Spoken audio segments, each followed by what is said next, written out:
Welcome to Family Engagement Secondary Workshop 2, Homeschool Connections for Secondary Student Learning.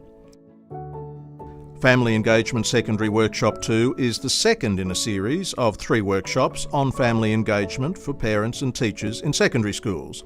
It's recommended that the 3 workshops be undertaken in the listed order. Please note, the following discussion regarding the workshop and parent engagement is the same as Secondary Workshop 1.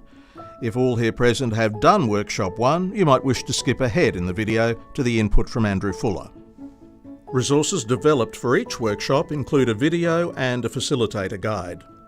The facilitator guide contains information about the video. This includes notes to assist a local facilitator to coordinate the running of the workshop, which includes 2 activities for participants. These materials were developed as part of the Homeschool Connections project funded by the Australian Government Department of Education. We begin with the question, what is parent-family engagement and why is it important? The Australian Research Alliance for Children and Youth, ARACE, provides a useful definition of parent-family engagement.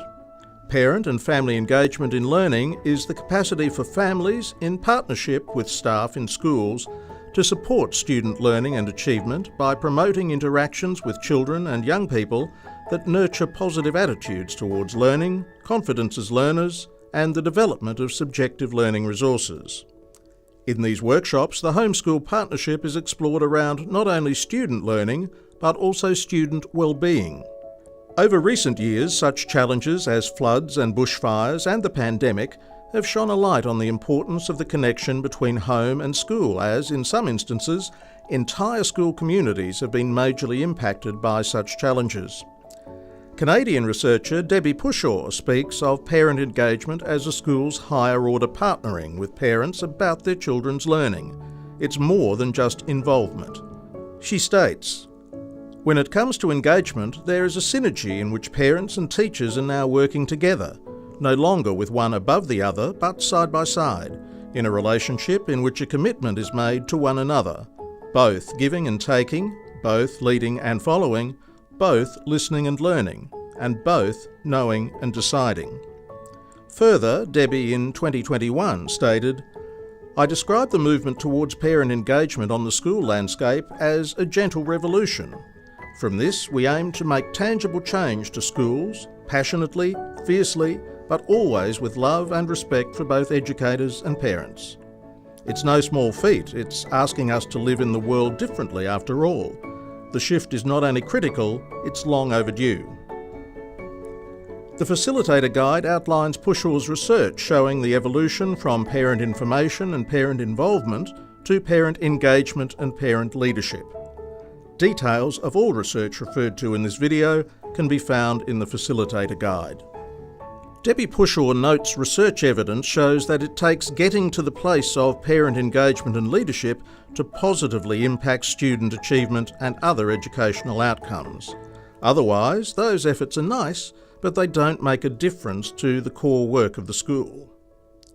Further, Debbie states, each school has a largely untapped resource in its community, its parents. When parents are engaged in their children's learning, kids stay in school longer, like school more, and do better. So more generally, why is parent engagement important? Well over 50 years of research has found that when parent engagement is effectively practiced, it usually impacts positively on students. In 2020, Australian researchers Willis and Exley outlined the history of this research, noting the replicated findings of positive benefits for students, which include higher academic outcomes, enhanced well-being, increased confidence, motivation and engagement in learning, improved school attendance, more positive attitudes about school and improved behaviour, and continued school enrolment and higher likelihood of graduation. What's not to like about this impressive list of positive outcomes for students? Such positive outcomes for students will likely see positive outcomes for teachers and parents as well. More can be found on this work in the facilitator guide. However, for parents to be engaged, partnerships between home and school are required. From your experience, what key qualities are required for an effective partnership to develop? Let's take a moment to think about this. Presumably, many ideas easily come to mind. Hendry, Hawkes and Fuller in 2016 suggest that trust, forgiveness, integrity, hope and kindness are the 5 main features to great partnerships and positive relationships. Were any of these on your mental list? Other characteristics often quoted include welcome, respect, relationship, listening, knowledge sharing, inclusivity, feedback, empathy, cultural understanding, communication, collaboration, and authenticity. In many instances, it's the presence or absence of such characteristics that can make or break a partnership being developed between home and school, between parents and school staff. Karen Mapp, 2019, noted that the development of relational trust between home and school is key for any other partnership work actually taking place. In 2008, John Hattie estimated that effective parent engagement could add the equivalent of 2 or 3 extra years to a child's education. Communication and collaboration are key. When all the adults in a child's life effectively communicate and collaborate, children thrive. Academic outcomes at school improve, as do measures of well-being. Building positive relationships creates great outcomes in children's futures. The home-school collaboration and the communication between parents and teachers needs to be two-way. This can be time-consuming, but worth it. Research such as Willis in 2020 shows that when collaboration between schools and families is done well, students benefit. However, for this to happen well, parents and teachers need to know one another. Australian researcher Linda Willis believes that for most schools, addressing challenges created by the pandemic has led to levels of family-school collaboration that have been unprecedented and levels of collaboration between teachers that we've never seen before. Parents know their child better than anyone, and sharing their parent knowledge with the teacher will enhance the health, well-being and learning outcomes of their child. At the same time, teachers can share with parents their expertise around learning and provide parents with tips and tricks that might work with their child.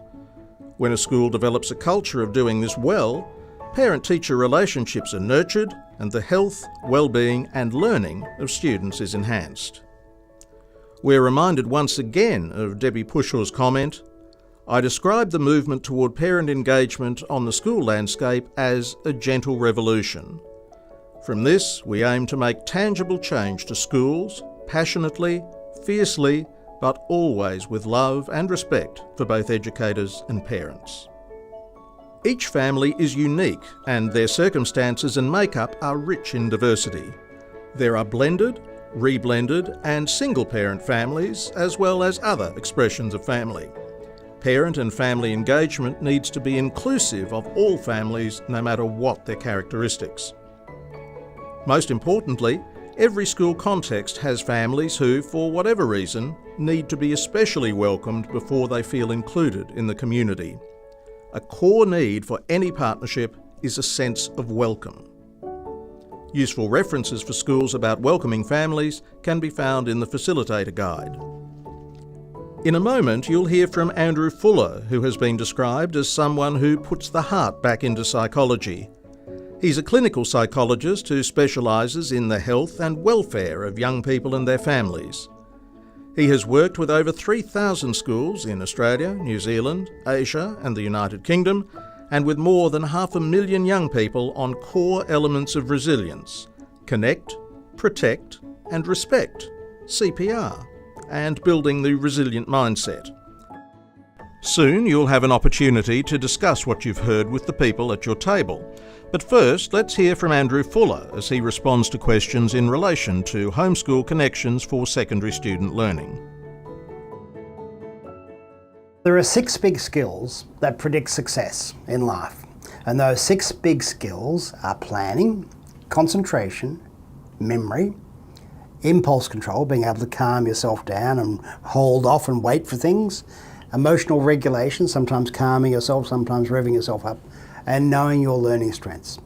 So, planning, concentration, memory, impulse control, emotional regulation, learning strengths. Get those 6 in place and success becomes much more likely. Have one of those 6 missing and success becomes much, much harder.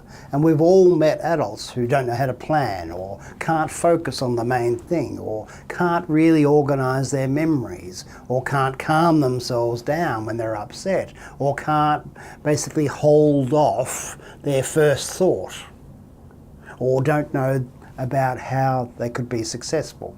And so thinking about building those is important. Now, certainly there's a role for schools in creating those skills, but probably where most of us learn those skills is at home, through our family, through our parents. And so thinking about the role of parents as major educators in this area is critical. So parents know a lot. They know more about their child than anybody else on the planet will ever know, and they can do it, of course, with teachers. So it's most powerful, of course, when schools and parents do this together, but it builds that sense of success and it builds well-being. So the first thing to say is that young people actually believe what adults say about them. So if you tell your kid that he or she is amazing, that you're a legend, you are incredible, I don't know where you get these smarts from. No, actually I do, they're from me. Obviously not the other parent, they're from me. Basically my genetic inheritance has been passed on to you. I don't know what you're going to do with it all, but that's incredible.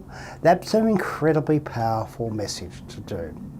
Or if you're a teacher and you're teaching a class and you say, this class is the most brilliant class I've ever taught in my life, they are incredible. They believe it. They live up to it. And so what we want to have then is a great message of we believe in you. We believe in you as a young person.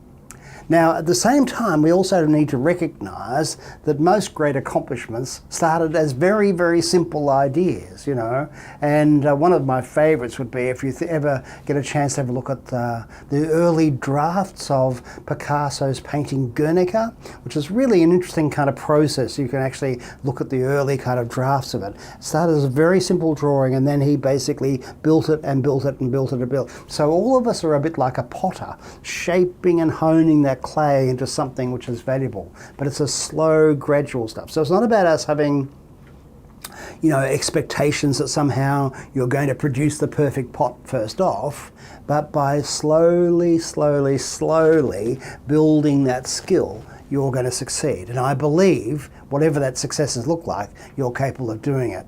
So being that person, that adult, who essentially instills those 2 ideas. One is that basically I believe in you absolutely, and the second one is that this is just your first go, and that's just your second go, and that's just your third go, and you have another go and have another go, and because of one day you'll basically get it right. It's going to be you're on the way. It's all right, and those 2 things together become incredibly powerful.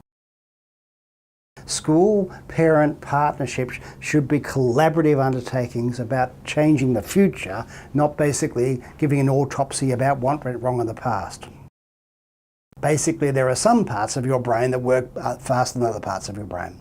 So what that means is that you are smarter at some processing of information and not so much at the other, which again is something you already know. You're good at stuff that other people aren't good at, they're good at stuff that you're not good at. And so partly this is about realising that this is not about whether you're smart, it's how you're smart.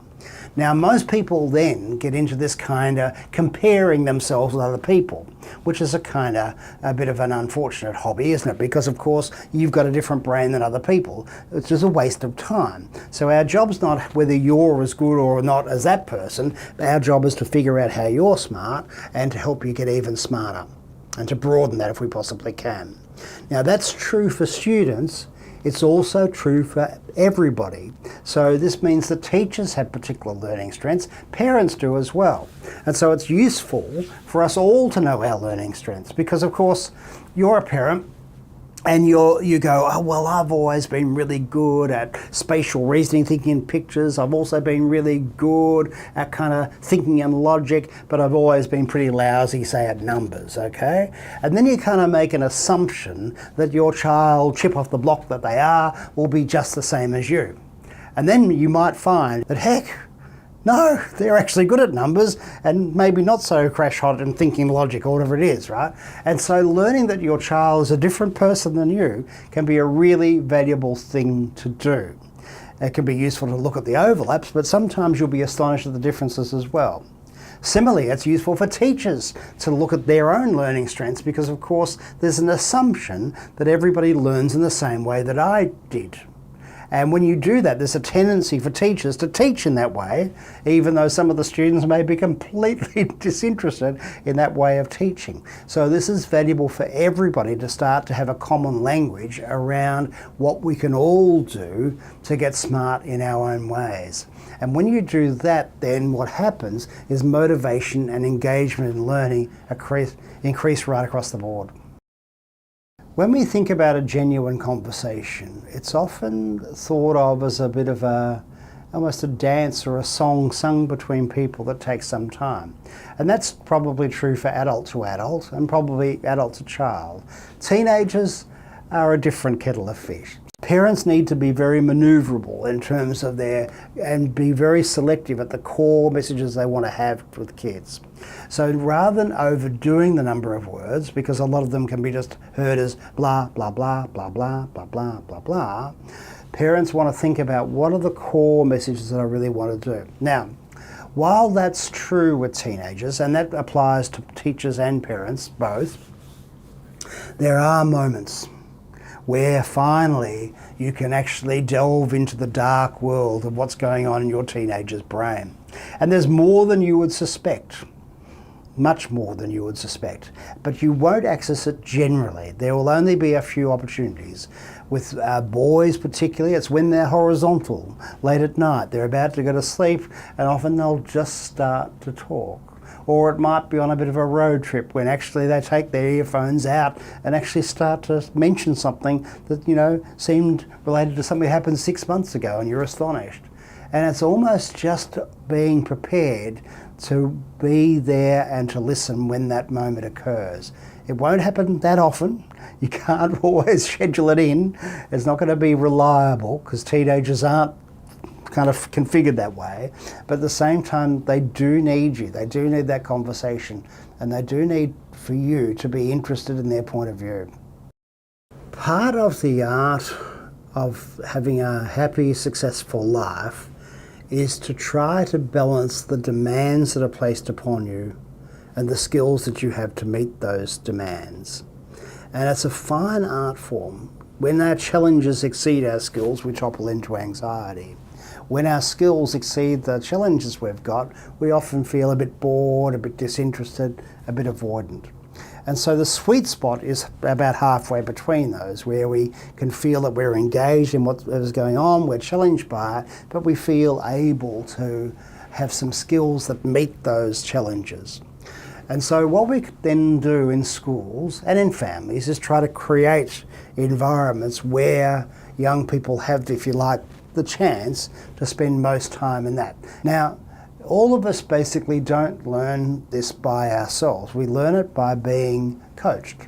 And that coaching can be verbal, but it can also be helping in a more indirect form people to get out of the anxious or the avoidant mindsets that they're in back into that one. So having somebody who says, it's going to be okay, we're going to basically do this, let's break it down, what's the first thing to do, helps us to basically start to think about that. Focus on what you need to focus on.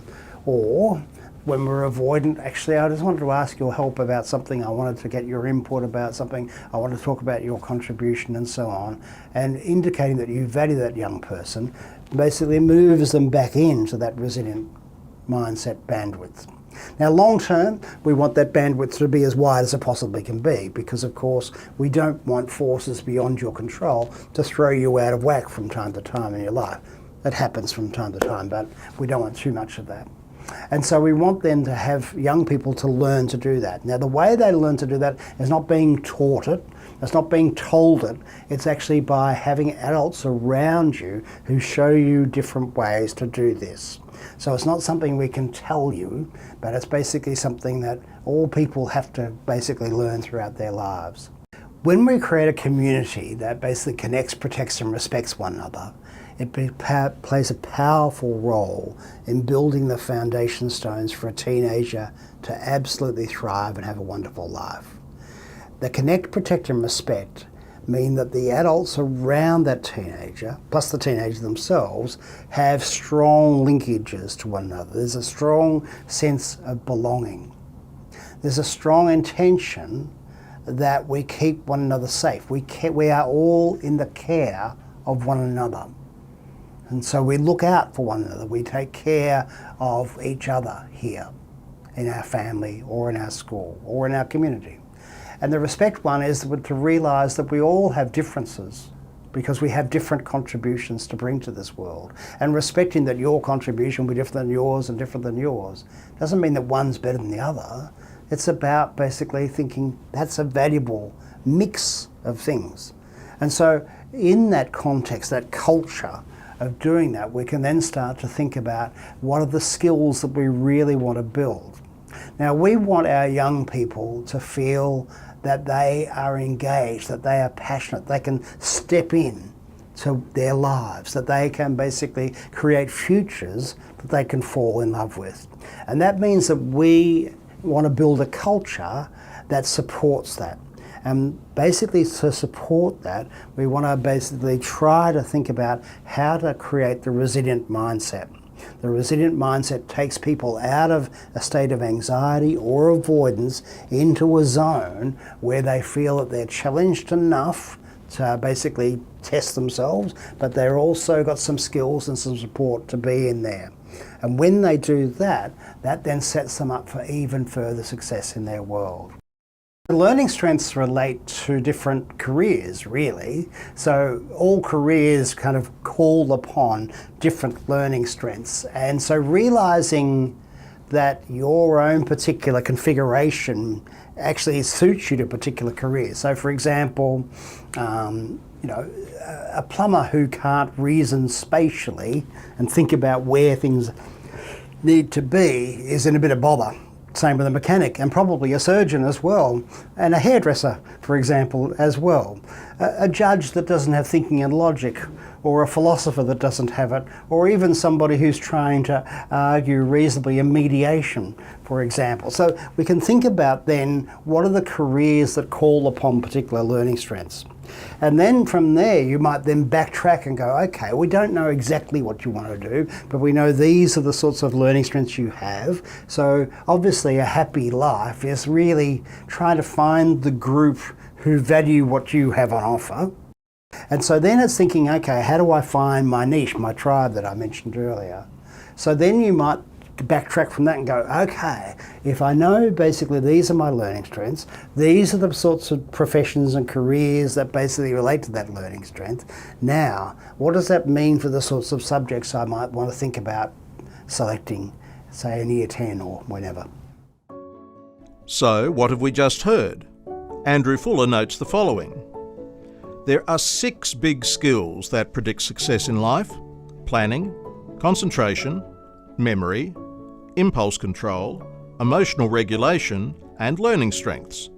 Schools play a role in creating these skills, and the role of parents in helping to develop these skills is crucial. The partnership between school and home should be a collaborative undertaking, setting high but achievable expectations. Identifying a young person's learning strengths provides the foundation for all other learning to take place. Identifying learning strengths helps to build a bridge between a young person's natural interests and abilities to what's possible in other areas. It can be a useful tool when considering subject selections and career and profession options. Genuine conversations build trust and are essential for navigating a constructive way forward with learning. Conversations with young people require the adults to be available, not use too many words, and to be interested in the young person's point of view. We have 3 mindsets: anxious, avoidant, and resilient. Being able to identify these mindsets and develop the ability to work within a resilient mindset will have lifelong benefits. The connect, protect, respect model means that strong linkages between a young person and the adults in their life are formed with one another. This helps the young person move out of a state of anxiety or avoidance and into a zone where they feel challenged but supported with a resilient mindset. It helps set them up for even further success in their world. Please note there are further reflections from Andrew Fuller together with other information on secondary student learning in the Facilitator Guide. Under the direction of your local facilitator, you're now going to move into Activity 1. The question to initiate some sharing is on the screen. When we think about it, interruptions such as COVID have helped schools and home, teachers and parents to focus more on what really matters in relation to student learning. Following are a few ideas which you may already do. For example, the importance of regular one-to-one communication between the teacher and parents became more evident. Also, parents and teachers became more aware about how their young person approached their learning and specific assessments. How are assessment schedules developed and then shared with families in your school? Another thought is around reporting. Are there ways in which more meaningful reporting could be happening and on a more regular basis? For example, are times arranged for when a young person, their parents and teacher can have a conversation together around the young person's learning?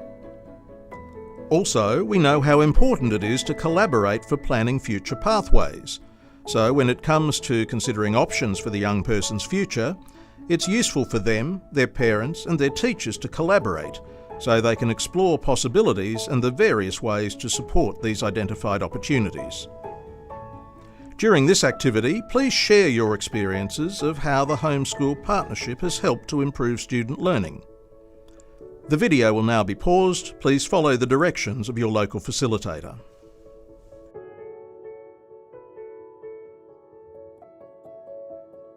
I trust that Activity 1 generated some ideas that you were comfortable sharing.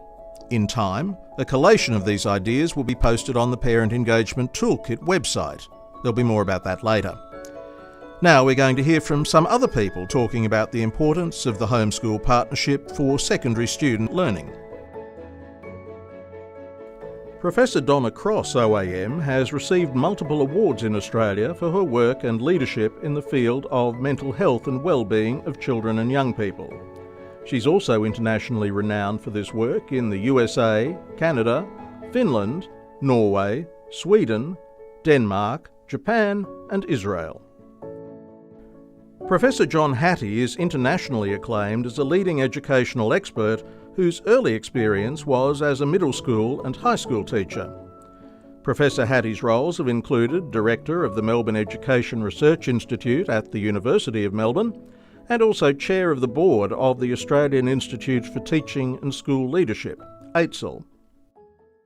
Well, often in secondary schools the parents know less about what happens in the daily lives of kids while they're in schools, but they still want to know about their child as a learner.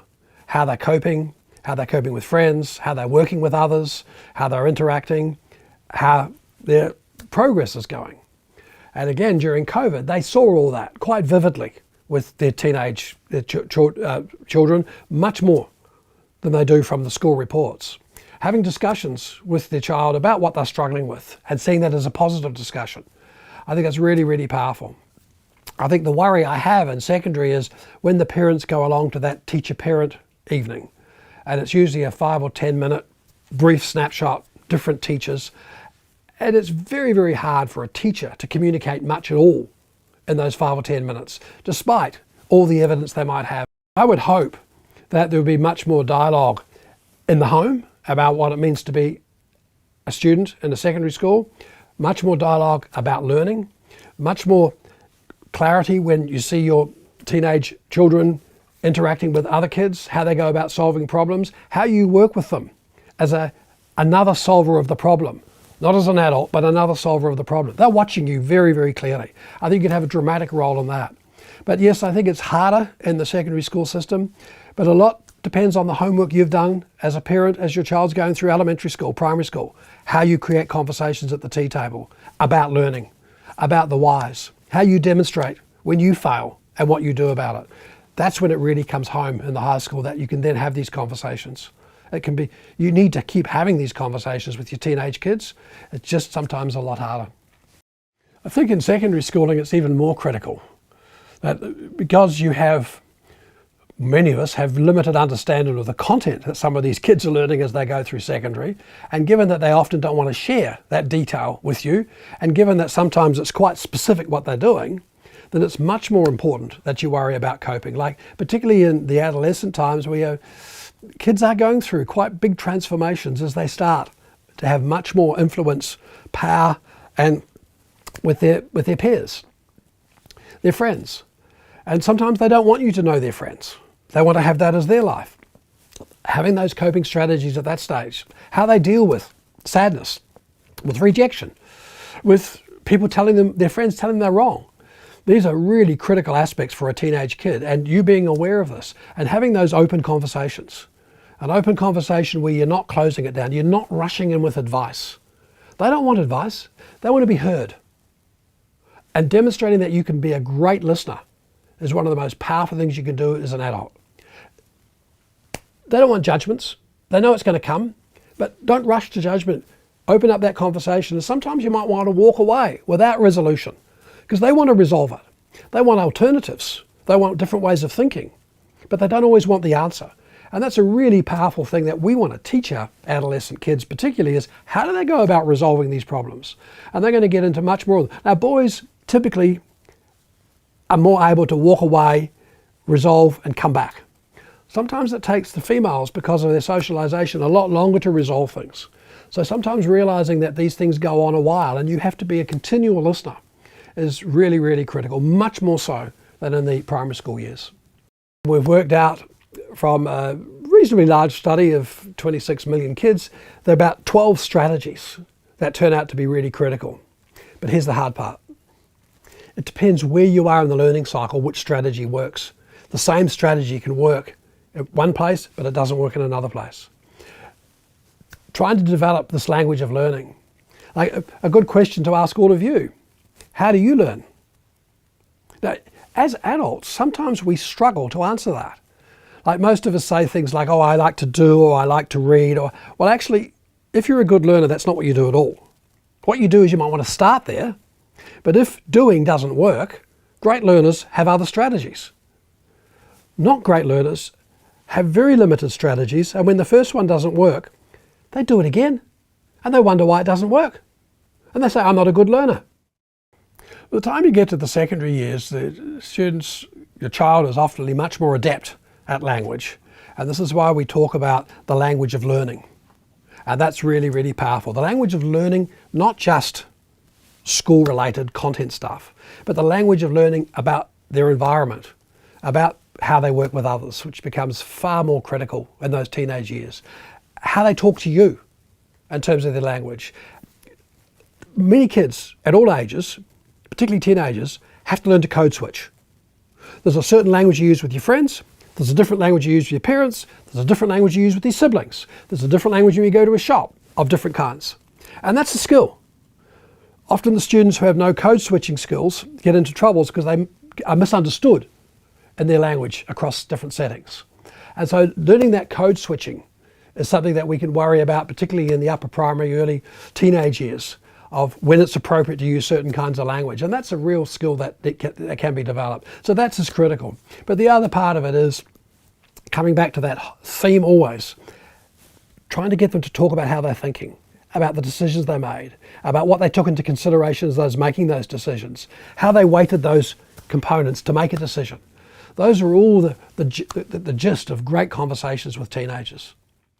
One of the issues that I think COVID has created for us is this opportunity for mutually respectful relationships between schools and parents, even more so than perhaps we've had before, because there hasn't been as much contact between schools and parents around positive issues. I mean, schools try really hard, they're terribly busy, but I think COVID made schools very mindful of the sorts of actions that they should be taking to make sure and check in with parents, see how they're going, for parents to have conversations with the classroom teacher much more easily, to be able to see the work that children are doing, and for that exchange between school and home to be so strong. It would be wonderful if we can continue to maintain that, and for parents to look for those opportunities to support their children's learning, while at the same time schools seeing how important this relationship is. We know that well-being and learning is inextricably linked. And it's really interesting to understand how that link occurs. So when we think about children's social development, we know that children learn better when they like their teacher. No matter how good their teacher is, if they like their teacher, they'll learn better. So the relationship between a teacher and child is absolutely critical. And the onus is on both the child and the teacher and the family, of course, to make sure that that relationship is as positive as possible.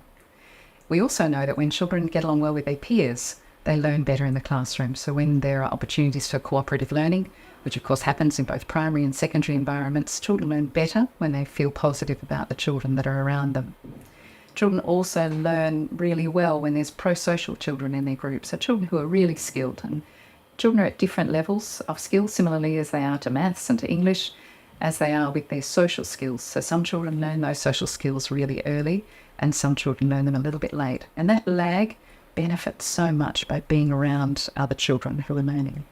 Now, the spirit of the classroom, the classroom climate that's created by the peer-to-peer relationships, by the relationships between students and their teacher, and of course parents supporting children and believing in their education, that together gives children the best opportunity to learn, because when they are positive, when they're engaged, clearly they're much more able to take on whatever it is that they're learning at the time.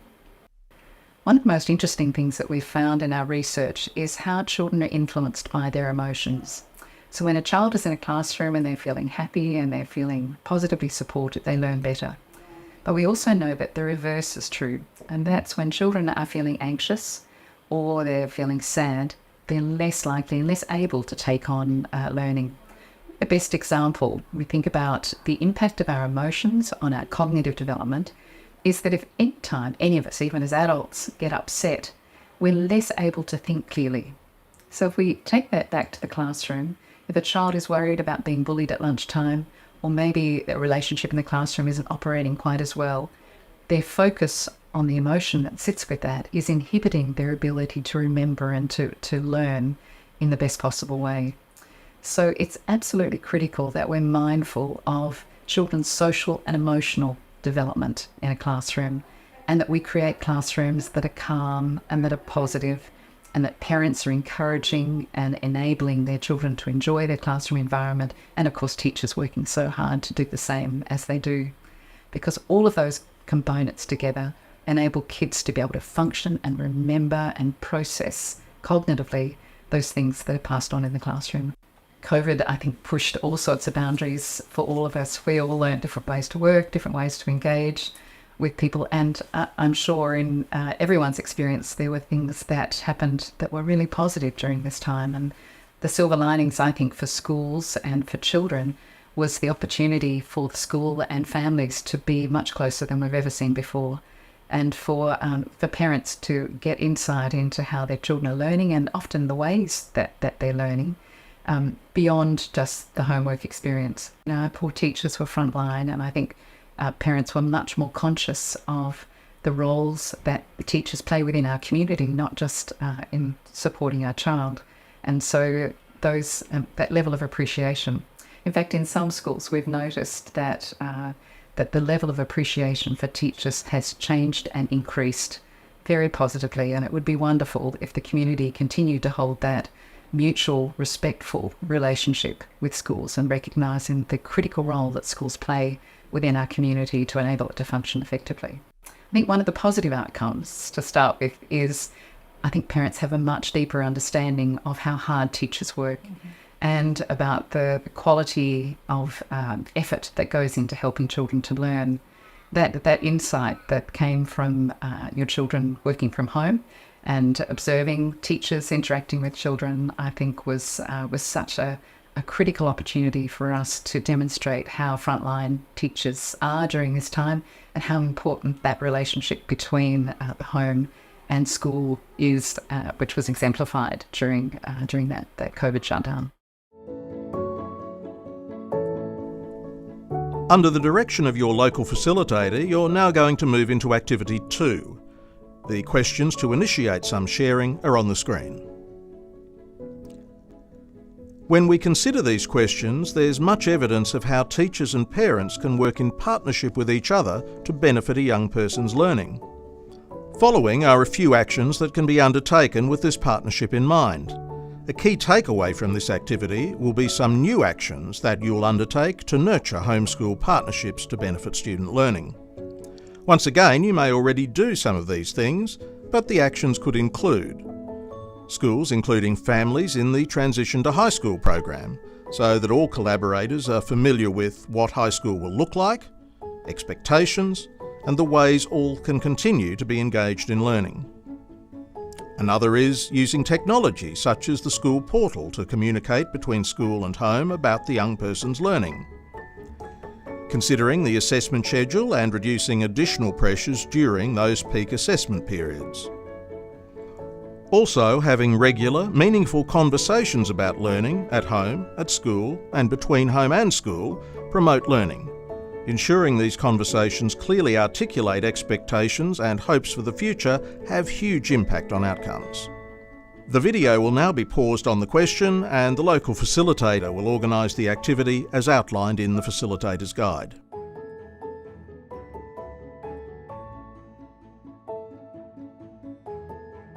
To conclude this workshop, we will now spend a few minutes on some other family engagement resources. Firstly, I would like to take you through some resources available on the Gearing Up for Parent Engagement in Student Learning website. Resources on this website have been designed for families and educators, and the introductory video on the homepage captures some schools across our diverse Australian landscape. On the website there is information for parents of primary school students and secondary school students. Information for principals and school staff in primary schools and secondary schools. This information is organised into modules, and the topics for these modules grew out of a survey of principals and interviews with principals and parents.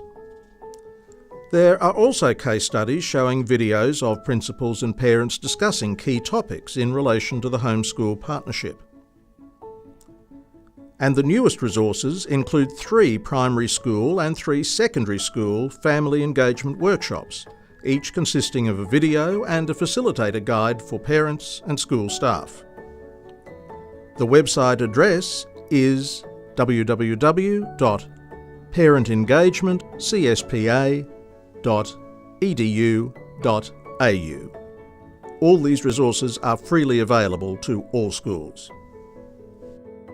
Another resource rich with information on family-parent engagement is ARACE's Parent and Family Engagement Implementation Guide for School Communities. This guide outlines the culmination of over 50 years of research on parent engagement and 4 years of work by ARACE in developing it. Links to all information, including this implementation guide from ARACE, can be found in the facilitator guide for this workshop. Thank you for taking part in this workshop. Hopefully, it has provided stimulus materials to assist you to further explore how the homeschool partnership can greatly benefit the learning of secondary students. A reminder that the research shows that the positive benefits for students include higher academic outcomes, enhanced well-being, increased confidence, motivation and engagement in learning, improved school attendance, more positive attitudes about school and improved behaviour, and continued school enrolment and higher likelihood of graduation. This is an impressive list of goals for every student.